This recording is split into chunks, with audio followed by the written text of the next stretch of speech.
So this is a beginner's guide to OA collecting terms. This should provide you some basic information in terms, but it's not going to be exhaustive. So if there's other terms that you would like me to cover in a future video, please feel free to comment what you would like me to cover. Here's an overview of what we're going to cover. These are mainly the designations for different types of OA collectibles. After the letter, there would be a number. So if you wanted to list all the rounds in your lodge, your first issued round would be the R1, and then the second one would be the R2, and the R3, and the R4, and so on. So the number is going to increase as you progress in chronological order.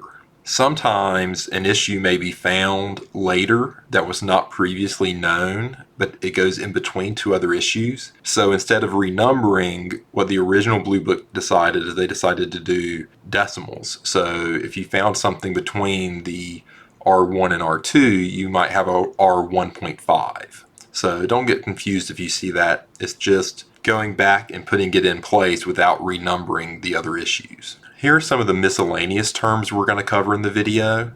So if it's an arrowhead-shaped patch, it's going to be an A. Then you have C for chenille. Now the early chenilles were almost all made by Standard Pennant Company, which did fantastic work. Chenilles are these patches that have this kind of carpety material. They can be any size, any shape, it doesn't really matter. But if they have that material on there, that chenille material, then they are classified as a chenille, which is a C. Then you have jackets. Now jackets and back patches are both classified as J's. So you can have lots of different sizes. Generally, I think it's anything above like a 5 or 6 inch patch is usually considered a jacket. You can have cutout shapes, you can have kind of round shapes or oblong shapes. It really doesn't matter. It's mainly based on the size of the patch. Then you have bullions. Now, bullions are made with these little pieces of metal. Bullions can be any shape. Like here on the left, you have the B1 from Okinichi, their first bullion, which is in a round shape, but you also have one of their later bullions, which is in a flap shape. Both of these, even though one of them looks like a flap and one looks like a round, are both considered bullions. Then you have wovens.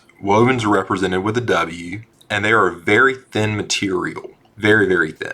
Almost like a sheet of paper. Wovens can be any type of patch, but a lot of times you'll see them as a flap. Sometimes people will bend the excess material so that it looks more like a flap-shaped patch. This is the Nawenrar W1 and happened to be made by a company called Paragon. Paragon made wovens for the inside of baseball gloves. Then you have Fs. So these are TWILL flaps. So TWILL is the background material that is embroidered on to create the flap. There are several types of twill direction. There's left twill, right twill, and no twill. In the center, you can see a patch that has left twill. I've blown up the background of several twill patches so you can see the twill directions better. In the center, you can see that the twill is moving in an upward direction from right to left. So it is traveling to the left, so it is twill left. In the next one down, you can see that the twill is traveling in an upward direction from left to right. So it's traveling in a right direction,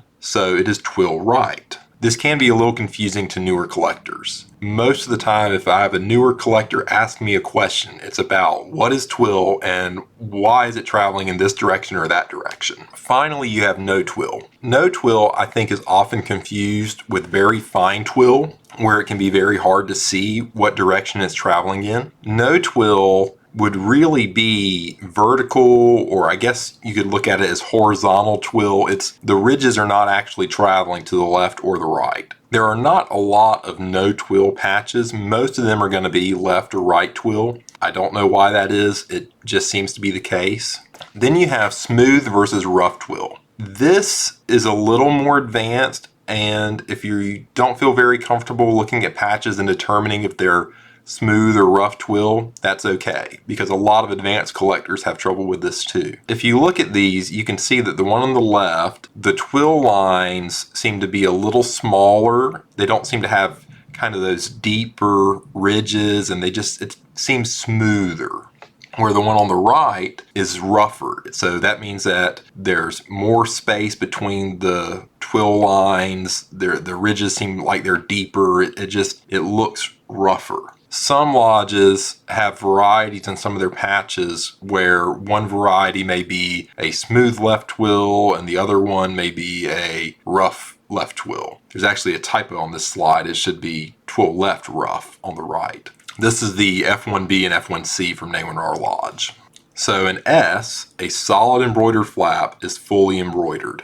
There is no twill showing through. It is completely covered with embroidery. I also want to point out that this is a cut edge flap. So when this patch was made, it was fully embroidered and then it was die cut out of a sheet of material. If we go back, if we're looking at this flap here in the center, or if we look at these two flaps, we will notice that they have a rolled edge, which means that on these, they were partially embroidered because they're Fs, so the twill shows, and then they were die cut out of the piece of material, and then there was an extra step in the manufacturing process. They went to a marrowing machine and they marrowed on the border of these patches instead of just leaving it like this patch where it has that cut edge border. So leathers are designated with an L. Here on the left, you have the Okinichi L1, which is their vigil triangle. And then on the right, you have an Okinichi leather flap. As long as it is leather, it is going to be classified as a leather, regardless of the shape or size. And then you have metal, which is designated with an M. These are exactly like they sound like. They're made out of metal. They can have various designs on them. It really doesn't matter as long as they're made out of a solid piece of metal, whether that be pewter, copper, steel, any type of metal is fine, but it's going to be considered an M. And then you have neckerchiefs. So neckerchiefs are designated with the letter N. The one on the left is a silkscreen neckerchief. We designate silkscreened as SSC. And the one on the right is an embroidered neckerchief. We would designate embroidered as EMB. The one on the left has an unfinished edge. It's frayed due to age, but originally it was just a clean edge with no piping. The one on the right does have piping. So if it has piping, we can designate that with a P or a P/E. And then we have the rounds. Rounds are designated with an R. The one on the left is silk screened on felt, so that's SSC on felt. And then the one on the right is embroidered, EMB, and that happens to be a right twill.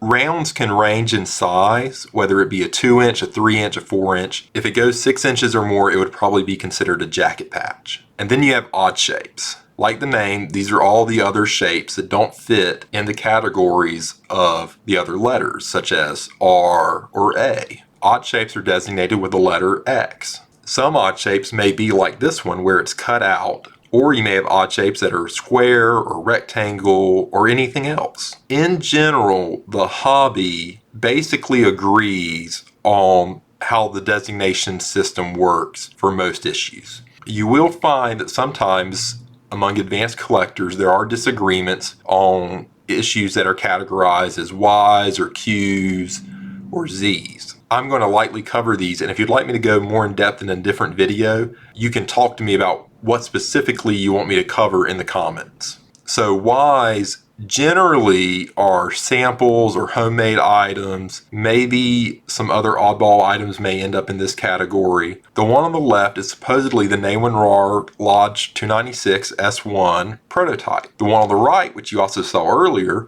is the 296 S1 FF. So that's the first flap. Obviously, the one on the left looks very funky. It's got all these different colors. It wasn't ever die cut out. It supposedly came from the Gear Embroidery Manufacturing Sample Book, and so it was given the designation of a YS1. One slightly odd thing with Ys, Qs, and Zs is that they are not always numbered in a way that makes quite sense. It happens to be the YS1, and it's the prototype of the S1, but that's also because it was the first Y to be discovered. So the YS2 would be the second Y to be discovered, not necessarily the second Y that was chronologically produced. So if you look and you get a little confused over how the Ys, Qs, or Zs are numbered, it may be because that was how they were found, not necessarily the order they were made in.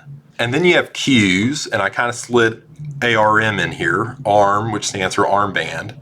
Q stands for reject. A lot of times you'll find these Ys, Qs, and Zs have these long, elaborate stories behind them. This is not an exception. When we wanted to produce an armband for the lodge, we talked to the manufacturer, and the first time they sent us back an image so we could see what it looked like, and we noticed it had a yellow bird. We obviously did not want our bird and the moon to be yellow. Looked funky, so we said, oh no, that doesn't work, and we called them back up, and they changed it out and gave us a different one, and we rejected that too, and finally we settled on the final one, which became our first lodge armband. A lot of manufacturers now, including these rejected armbands, which we have photos of, but they were destroyed instead of going into some manufacturing sample book or being sent to the lodge. Most rejects now are just destroyed.